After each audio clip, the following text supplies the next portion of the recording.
Hello, friends, and welcome back to another episode of Roston's Reviews. My name is Mr. Roston, Cluster 6-1 Social Studies teacher here at BMS, and I am very, very excited for another episode of Roston's Reviews. Woo! Friday, week 6, in the books.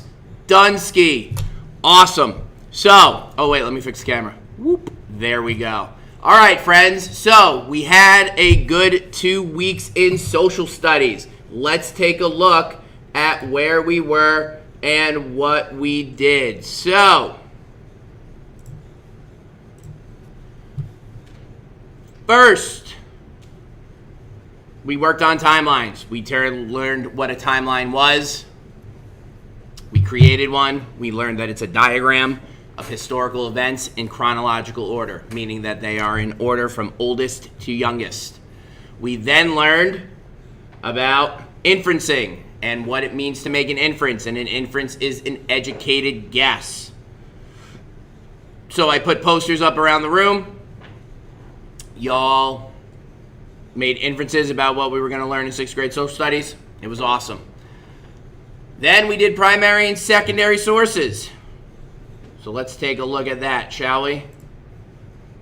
So for primary and secondary sources, the first thing we learned is what is the difference between a primary and a secondary source, and we learned what a source is. So the first thing we did is we learned that a source is a person, publication, or object that gives us information, right? And then we learned that a primary source is a person, publication, or object that gives us information about a time period or event because it was there or made during the time period or event. We then learned what a secondary source is, and we learned that a secondary source is a person, publication, or object that gives us information about a time period or event after it happened. So we gave you some source scenarios. If you take a look here, just for example, I was watching ESPN, and one of the reporters said he had heard good reviews about the new sports movie.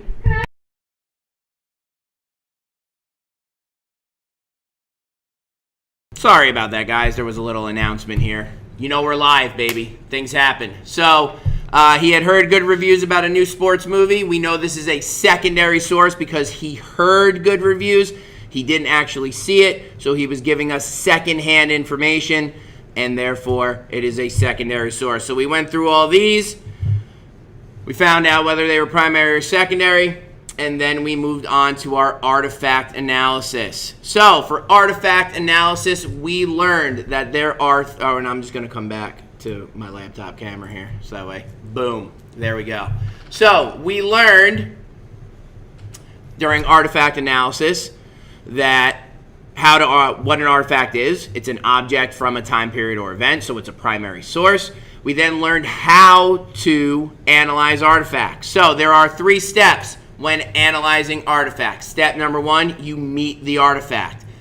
What are you trying to do when you meet the artifact? You're trying to figure out what it is made out of. Why is this important? Because it tells us a time period that we're looking at. So for example, if there are stone tools or stone weapons, we know it's the Stone Age. If there's tools or weapons made out of bronze, we know it's the Bronze Age. We know that if it's made out of iron, that it's the Steel Age, right? So it gives us a hint as to when the artifact was made. Step 2, we observe the artifact. So when we're observing artifacts, we are writing down details about it. Size, shape, color, texture. Is there anything written on it? These are all clues to help us as young historians to try to figure out what the artifact is and what it was used for. Step 3. Make sense of it. What is it? What is it used for? What does it tell us about the people who used it or made it?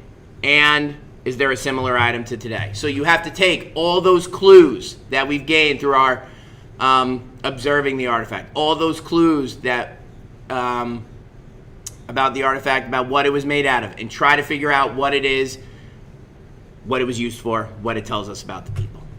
Artifact analysis.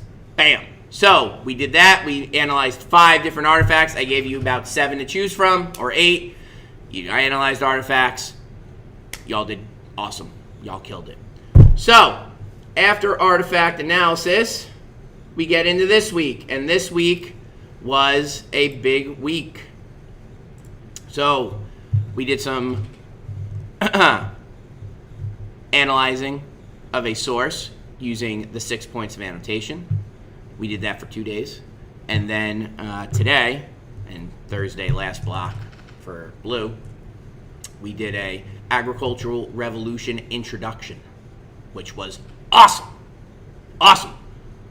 Let me just say, I am thankful that Schoology worked with Edpuzzle this time. Thank you. Appreciate you. Schoology, Edpuzzle, getting your stuff together. People texting me. Can't talk right now.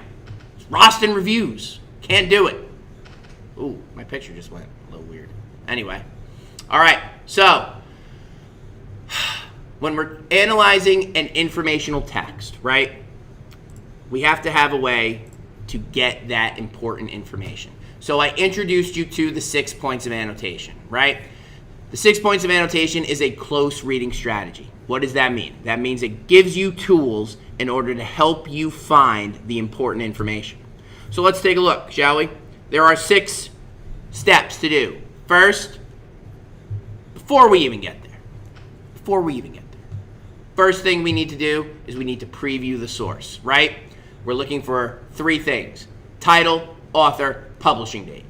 Why do we need those 3 things? Because it will tell us whether it's a primary or secondary source.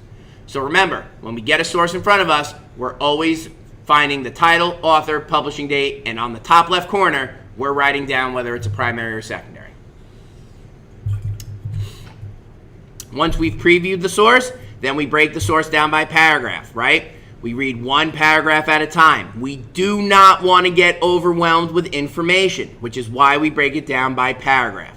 So you go through your paragraph, you read the paragraph twice. Can you read it 3 times? Sure. Can you read it 4 times? Absolutely. Can you read it once? No. No, you may not. Twice. 2 times, bro.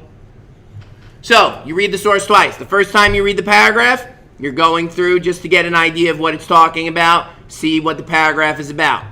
Then, you go through, you find key academic vocabulary. That's words that we know, words that are repeated, okay? These are words that are going to help us find that important information. Then, we highlight those challenging words, words we don't know, okay? What do you do when you don't know the definition of a word? Well, here at Roston Reviews, we do 2 things. First, number 1, we try to use our context clues. Read the word in the sentence, read the sentence below it, try to get an idea of what the word means. If that doesn't work, we look up the word. And you have 2 ways of doing that. You have a dictionary, which I have. Big red ones, can't miss them. Or y'all got it easy because you got a Chromebook with you. You look at your Chromebook, you type in the word and put definition next to it, and then Google will give you the definition. Oh my God. It's amazing. Mind blown. Okay? So, figure out the definition of words. Then, we underline our topic sentence. Underlining topic sentences. This helps us to find the important information. Why? Because it tells us the important information that we need to highlight, which is step 4. We highlight or bracket the important information. Then for every 2 paragraphs, you're going to create a question that you have, and you're going to summarize what you learned. But of course, I didn't make you do all 6 on the first shot. No, I'm not mean. It's called scaffolding at teacher school. We build up. So, what we did was we underlined topic sentences, and we highlighted important information, and we summarized what we learned. 3 out of 6. Boom. So let's take a look at that source. So here's the source. You'll notice a few key things. 1, we have the title. There was no publishing date or author, but we inferred based on the title that it was a secondary source because we know civilizations, the first civilizations, are no longer emerging. They're no longer starting. The civilizations have started. So therefore, it's giving us information about a time period or event after it happened, secondary source. We then read through, we underlined our topic sentence, and then highlighted the important information. At the bottom, we summarized what we learned. Simple, easy, to the point. Remember, your summary should be 1 to 2 sentences long. That's it. No need to go crazy. What did we learn in this section? Well, we learned when and where civilization started. We also learned the difference between city-states and civilizations. Simple, easy, to the point. Someone's talking to me in the chat. What's up, bro? Hi, whoever you are. Anyway, so we analyzed this. There was 4 different sections. We highlighted topic sentences, topics, important information, summarized what we learned. And we learned about the first civilizations, right? So, what did we learn about the first civilizations? Well, we learned when they started. We learned where they started. We learned how they started.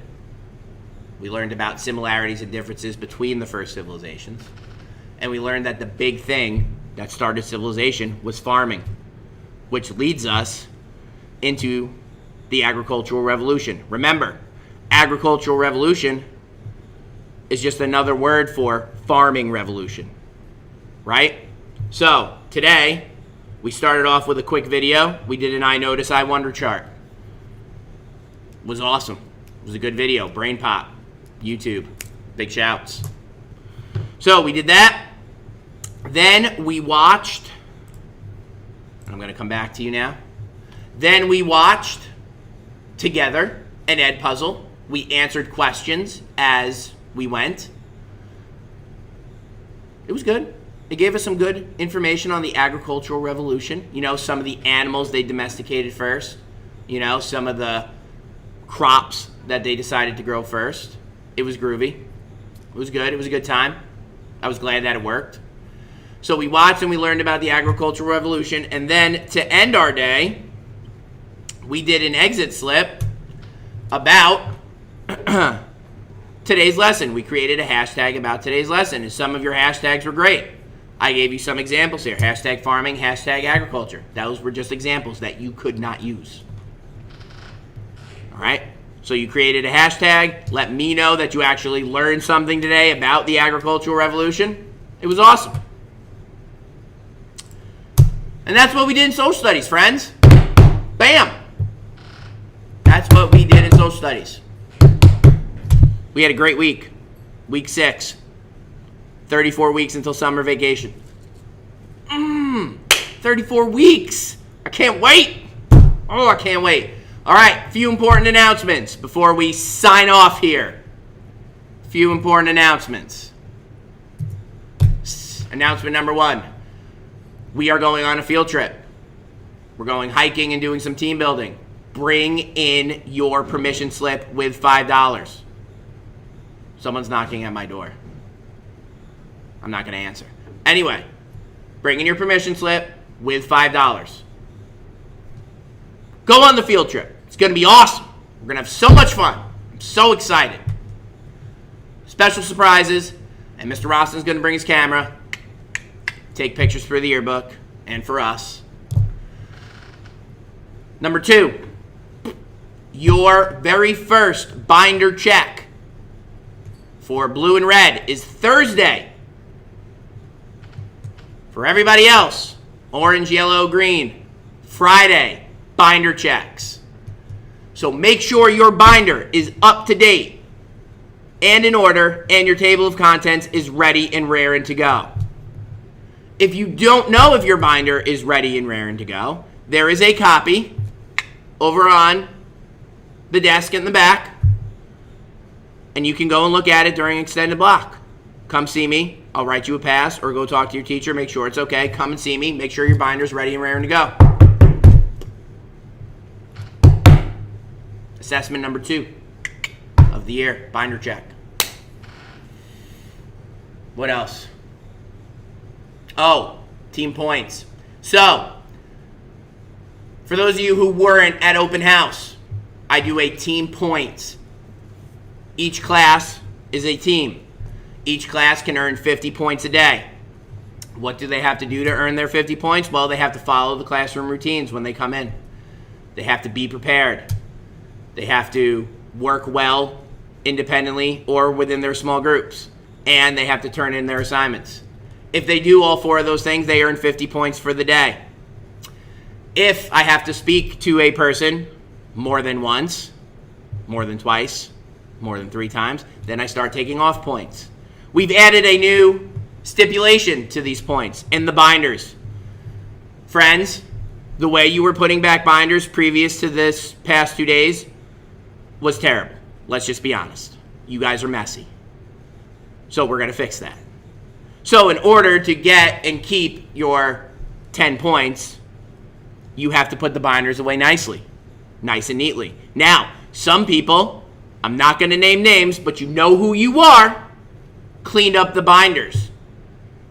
They put your binders nicely in the bins so they all fit. 3 milk crates, perfectly fit, all of them. Thank you to those people who did that. You guys got 25 points for your teams. So we now have teams in the lead. Green and orange, you are in the lead right now with 1,250 points. Red is right behind you with 1,225 points. Yellow is in 4th place with 1,025 points. 1,205 points, my bad. And blue, you are at 1,100.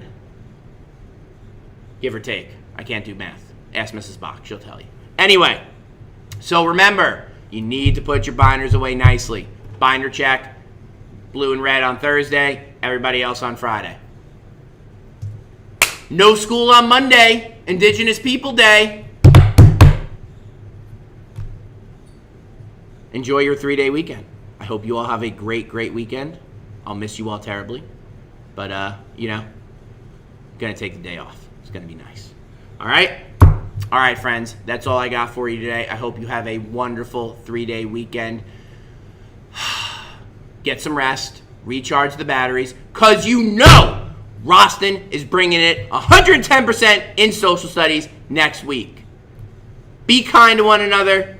Peace be with you and with you. Roston out.